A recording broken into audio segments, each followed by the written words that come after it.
Hello friends, welcome to learn services. देखिए, आज का टॉपिक काफी इंपॉर्टेंट है। सरकार के सामने एथिकली एक बहुत बड़ा चैलेंज समय है। किसी भी एग्जाम का पेपर प्रॉपर तरीके से कंडक्ट कराना। एग्जाम का पेपर कंडक्ट होने के बाद में कुछ ऐसे गिरोहों का पता चलता है, लेकिन उसके पहले ये पता नहीं लगा पाते। ये एक बड़ा कंसर्न है। देखिए, कई बार ऐसे एग्जाम होते हैं, एग्जाम कंडक्ट होने के बाद सरकारें क्या करती हैं, उस एग्जाम को कैंसिल कर देती हैं। तो देखा जाए तो, लेकिन इस समय भी लोगों के माइंड में फियर बना हुआ है। वैसे इस चीज को माने ना माने, जो बच्चे हैं उनके माइंड में भी एक टेरर बना हुआ है कि हमारे एग्जाम में ट्रांसपेरेंसी नहीं होगी। इसमें बहुत सारी सीट हैं ऐसी भरी जाएंगी, जो लोग धोखाधड़ी करके उन्होंने किसी तरह से कब्जा किया है, they will grab that one. यदि व्यापम घोटाले की बात करें, व्यापम घोटाला भी इसका एक प्रत्यक्ष उदाहरण है।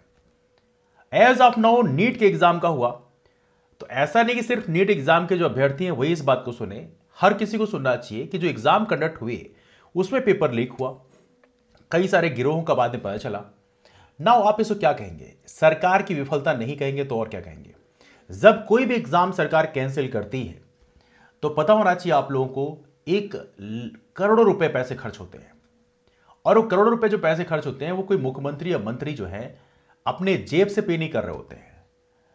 वो गवर्नमेंट के पास जो राजस्व आता है वही पैसा पे कर रहे होते हैं, और वो राजस्व में हमारा हक है, आपका हक है, देश की जनता का हक है।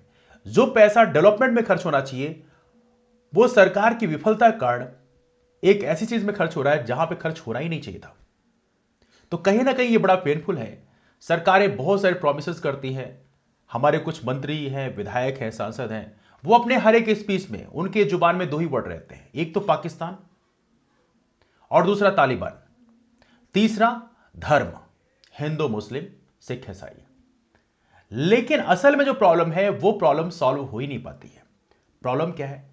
देश के अंदर जो दीमक लगे हुए हैं, आपको उसकी सफाई करनी होगी।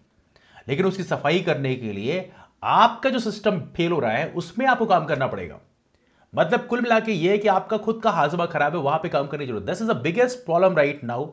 कि सोचिए, जो मेडिकल, ये प्रॉपरली कुछ लोग ऐसे हैं जो प्रॉपरली मेडिकल ऑफिसर्स हैं। आप देख सकते हैं इसमें लिखा है बेईमानी की पाठशाला, कोटा के बायोसर ले रहे थे क्लास। बताइए, पता ही नहीं चला। जयपुर में 6 मेडिकल का छात्र 25-25 लाख रुपए देकर दे रहे थे नीट। और कमाल की बात है, इसका सोल्यूशन सरकार के पास है ही नहीं। होने के बाद उनको पता चला कि हाँ ऐसा है। सर, आपको प्रॉपर तरीके से एक इन्वेस्टिगेशन टीम बिठानी चाहिए जो प्रॉपर तरीके से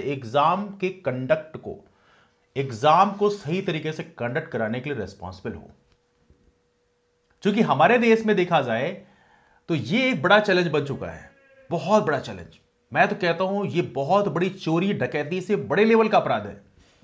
क्योंकि ये छोटे लेवल पे नहीं है, बहुत बड़े लेवल पे करप्शन जो है हमारे देश में, बहुत बड़े लेवल पे। इसको कंट्रोल करने के लिए प्रॉपर तरीके से गवर्नमेंट को युद्ध स्तर पे काम करना पड़ेगा। देश के बाहर चीन की सीमा में आप युद्ध लड़े ना लड़े, लेकिन देश के अंदर आपको युद्ध स्तर से काम करना पड़ेगा, तब जाके ऐसी प्रॉब्लम का सलूशन मिल पाएगा। और यहां पे सरकार बुरी तरह से फेल रही है। यदि मैं आप पूछे कि सरकार का जो परफॉर्मेंस, इसमें 10 में कितने रेटिंग दोगे, तो मैं इसमें 0 रेटिंग दूंगा। क्योंकि यहां पे बहुत बड़ा परफॉर्मेंस यहां पे सरकार का डाउन हुआ है। और ऐसी एक चीज नहीं है, बहुत सारी चीज आप देख सकते हैं। यहां पर मेडिकल स्टूडेंट्स जो है 25-25 लाख रुपए देकर ऐसे कमजोर अभ्यर्थियों की जगह बैठते हैं, और बाद में कमजोर अभ्यर्थी क्या बन जाते हैं? डॉक्टर बन जाते हैं। अब इसमें कई सारे नाम है। राजन राजगुरु हैं, ये भाई साहब कोटा के बायोसर हैं, ये प्रॉपर पीएमटी की तैयारी करवाते हैं, नीट की तैयारी करवाते हैं। मतलब प्राची परमार है, ये प्रॉपर तरीके से मेडिकल कॉलेज में 3rd ईयर की छात्रा हैं। प्रिया चौधरी अलवर की हैं, मेडिकल कॉलेज में 3rd ईयर की छात्रा हैं। ये हमारे समाज में एक बड़ी समस्या है कि कुछ लोग शॉर्टकट लेकर अमीर बनना चाहते हैं। This is also biggest problem. तो कहीं ना कहीं सरकार को ऐसी चीजों को कंट्रोल करने के लिए प्रॉपर तरीके से प्रॉपर टीम बिठा के रखनी चाहिए कि जो एग्जाम ले रहे हैं, जो एग्जाम दे रहे हैं, प्रॉपर तरीके से उनका सर्च हो, प्रॉपर तरीके से वहां पर इन्वेस्टिगेशन टीम हो, खुफिया एजेंसी आप बैठाओ, चेक करो कि कोई गलत तो नहीं कर रहा है। प्रद्युम्न सिंह हैं, जोधपुर के हैं, देहरादून मेडिकल कॉलेज में फाइनल ईयर के छात्र हैं। सांवरमल सुनार हैं, झुंझुनू के हैं, बनारस मेडिकल कॉलेज में हैं। प्रवीण मंडा है, नागौर के हैं, बनारस मेडिकल कॉलेज में। अंकित यादव हैं, बनारस मेडिकल कॉलेज में। देखिए, तो बहुत सारे लोग यहाँ पे उत्तर प्रदेश के हैं। वैसे अनुज हैं, अजोड़ की बात करें सीकर के हैं, इलाहाबाद में एग्रीकल्चर से एमएससी कर रहे हैं। मैं आरोपी मेडिकल छात्रा का दोस्त है।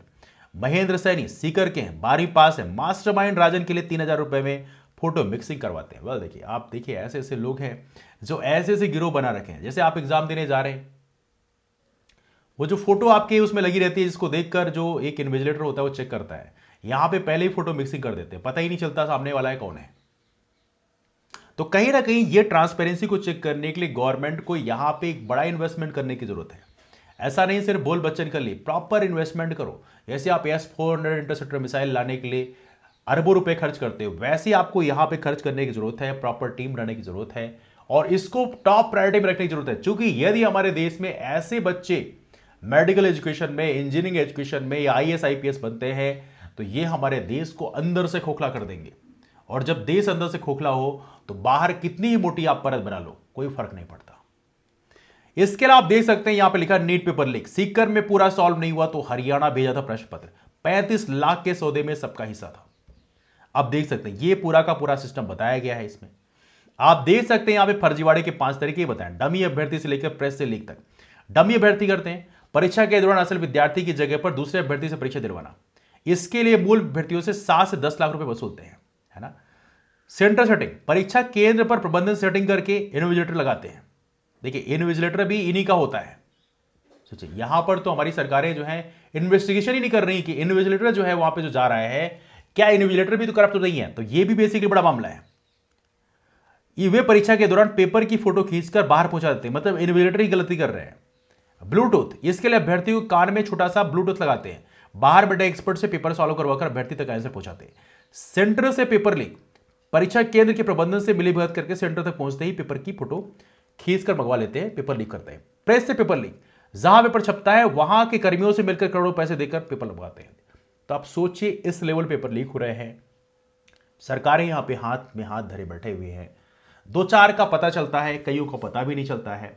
तो मैं तो यही कहना चाहूंगा कि यहां पे सरकारें युद्ध स्तर पे काम करें और प्रॉपर तरीके से। और कोई एक एग्जाम नहीं, नीट के एग्जाम में ऐसा हुआ, जेई के एग्जाम में, ऑलरेडी कंट्रोवर्सी, हालांकि उन्होंने रिजल्ट आज जारी कर दिया। तो कहीं ना कहीं यहां पे बड़ा कंसर्न होता है कि क्या किया जाए। यहां पे सरकारों को मैं कहना चाहूंगा प्रॉपर एक टीम गठित करें। उस टीम का काम ही होना चाहिए, जैसे आप बता रहे हो CISF बना रखे हो, सेंट्रल नेशनल सिक्योरिटी फोर्स, इसका काम क्या होता है? इसका काम होता है बेसिकली जो इंडस्ट्रीज है वहां पे सिक्योरिटी देना। आज की डेट पे जरूरी है एग्जाम सिक्योरिटी फोर्स होना चाहिए, सेंट्रल एग्जाम सिक्योरिटी फोर्स होना चाहिए। इसका काम होना चाहिए सिर्फ और सिर्फ एग्जाम में यदि किसी तरह की धांधली, कोई गिरोह ऐसा काम कर रहा है, उसको धर दबोचे। उनमें जो है जैसे रिसर्च एनालिसिस विंग, राज जैसी जो इन्वेस्टिगेशन टीम होती है, उस तरह के लोगों का यहां पे होना चाहिए, तभी जाके हमारा देश अंदर से मजबूत हो पाएगा।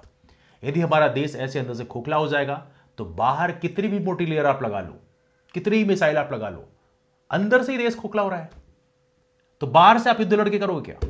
तो कहीं ना कहीं मेरा सजेशन ये है कि यहां पर आपको फोकस अब ग्राउंड वर्क करने की जरूरत है। अब सर आप होमवर्क करना शुरू करिए, सरकारों को जरूरी है कि अब वो होमवर्क करें, अब जो है बोल बच्चन ना करें। Right now they should focus on the work, because यदि ऐसी चीजें होती हैं तो लोगों का इससे विश्वास उठेगा, और यदि विश्वास उठेगा तो कहीं ना कहीं जो एग्जाम की जो क्रेडिबिलिटी है, इंटीग्रिटी आपकी काम, आपकी संस्थाओं की है, वो काफी कम हो जाएगी। They should take the action right now. Anyway आपके ओपिनियन इसमें क्या है आप नीचे कमेंट करके जरूर बताएं।